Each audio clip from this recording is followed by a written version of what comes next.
Welcome to the next segment of the HDR Masterclass. In this segment, we're going to be talking about HDR, the problem that we're trying to address, a little bit about the process itself in preparation for moving along in this course where we're going to be talking about actual field capture. So the process of high dynamic range really comes down to we're trying to capture the full light levels in a scene.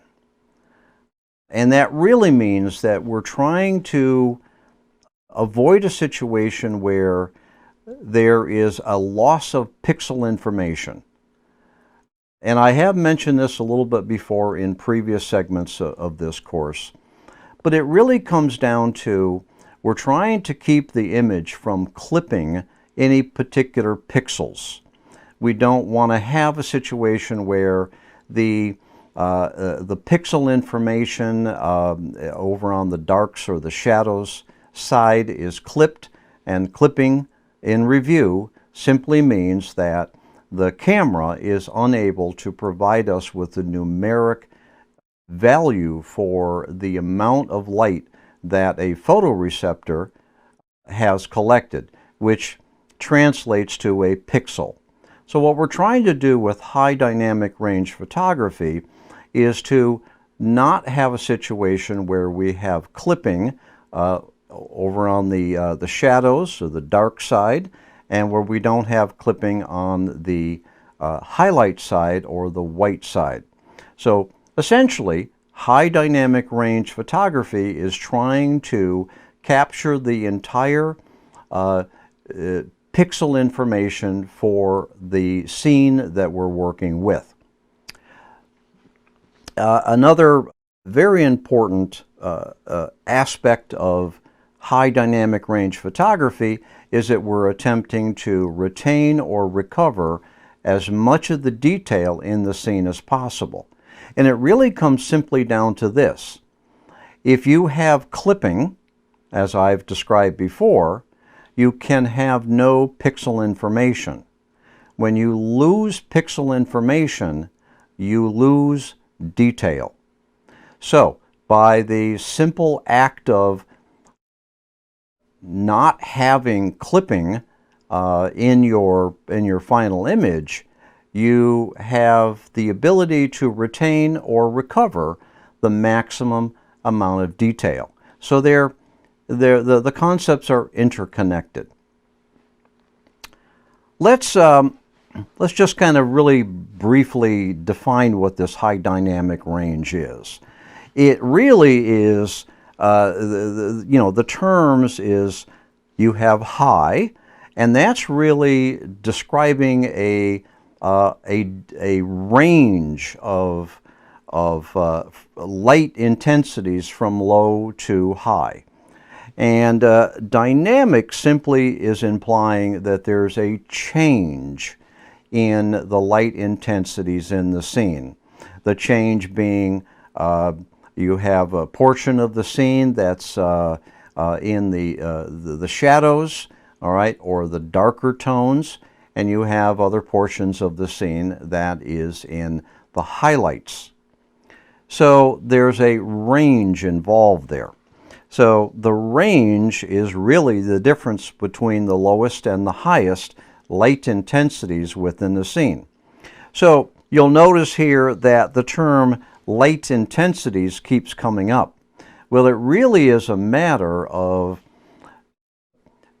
capturing all of the light intensities in the scene without having any of those light intensities being lost because the camera doesn't have the ability to translate the pixel information into some sort of a numeric value, typically between 0 and 128, which is your 8-bit digital format. So what's the problem that we're trying to solve here with HDR photography? Certainly the term clipping keeps coming up. We're trying to avoid clipping. It's as simple as that. Since the camera itself doesn't have the full dynamic range of many scene situations, the camera itself is going to cause clipping. That is, the lack of the ability of the camera to be able to translate all tonal values into an 8-bit numeric value. So we're trying to solve clipping. Really, the camera does not respond in the same way that the human vision does. We're going to be talking about that concept in the next segment, which would be the fundamentals. Now, that's really going to be an important concept to understand. Basically, your camera is a mechanical and an optical and an electronic device. Your camera does not see the same way that human vision does. So what HDR photography is trying to address here is the limitations of the camera. The camera is a mechanical device, and we just need to understand that. It has limitations compared to the biological visual system of the human being. Basically, when you pick up a camera, you're not going to get the same results as what you as a human see. I guess another problem that we're trying to address with high dynamic range photography is that it's too easy simply to set your camera up, whether it be auto or manual or program mode, and then, excuse me, I've got a cold, but I'm not going to let that stop me from teaching you high dynamic range photography. But it's too easy simply to allow the camera to capture to its best of its ability. We set it up in auto mode, maybe program mode, aperture, maybe shutter priority, possibly even full manual. No matter what we do, there are situations where the camera itself, with all of its capabilities, simply cannot capture all of the light intensities within the scene. Or when I say, maybe I should be more accurate rather than say it can't capture, it can't digitize the pixel values into a numeric value for all of the light intensities in many scene situations. So one thing that HDR photography does is it gets us out of that comfort zone where we simply say, I'm going to set the camera up the best way I can and take a photo and sort of like hope for the best. Well, HDR photography doesn't leave you in that mode of having to settle for whatever the camera can give you within its own capabilities. You know, there really is a side benefit of high dynamic range photography, is that it prepares an image to be a 32-bit image. I'll talk about this more when we get to fundamentals, but what we get is a 32-bit image file structure because we're taking a multiple 8-bit images and combining them into, or merging them into, a single image, which gives us a 32-bit file. So that's actually an important benefit. I guess it could be considered a side benefit of HDR photography, but nonetheless, it is a benefit. Another thing that HDR photography does for us is it helps us to not be too accepting of what the camera gives us as its final output. You probably have heard a lot about RAW and JPEG and that sort of thing. And we'll talk about this more when we get to fundamentals, but what the camera gives us as an output, and I think that the important point here is that we don't have to settle for what the camera gives us as an output. because it's digital, we're in a much better position than in the film days to be able to process or further develop. I don't know if that's a good word or not, but we can take a digital image further than what the camera outputs, and that's an important key value of HDR. You know what? We're too easily cajoled into giving up creative capabilities when it comes to our digital photography. With HDR photography, we don't have to give up the creative aspect of it. Reflecting back on the previous point, we don't have to accept what the camera gives us. And we can actually take our images or our output from the digital camera and we can extend it. We can be creative with it. We can bring it much more to a realistic representation of the scene. So we don't have to give up control of our photographic journey. And with HDR photography, we are in more control of our final image than we otherwise would have been. The other thing that HDR does, and maybe I should be speaking for myself, but HDR photography is a skill set that you're going to build up and you'll fine-tune over time. But what I have found is that HDR photography gives me access to more opportunities with my camera and certainly with my images. So I think that that's a very important point. And really the knowledge of HDR does give us a better control of our imaging because we're able to obviously work with the camera all the way through a digital processing stage. And that's important because we don't have to accept what the camera gives us as an output. We can take it further, as was mentioned previously. So, HDR photography does give us better photographic opportunities than we might have without HDR methodology under our belts. But you know, we tend to repeat the work habits that produce satisfactory results. There's many photographers that will shoot in auto mode in the camera all the time, and then there's others that prefer aperture priority, and certainly there are others that prefer manual. The point is that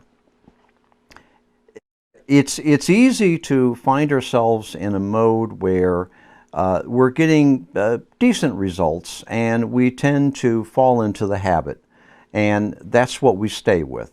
Now, HDR photography, and here's the key point, HDR photography will take you out of that zone where you're following work habits, photography work habits that have worked for you.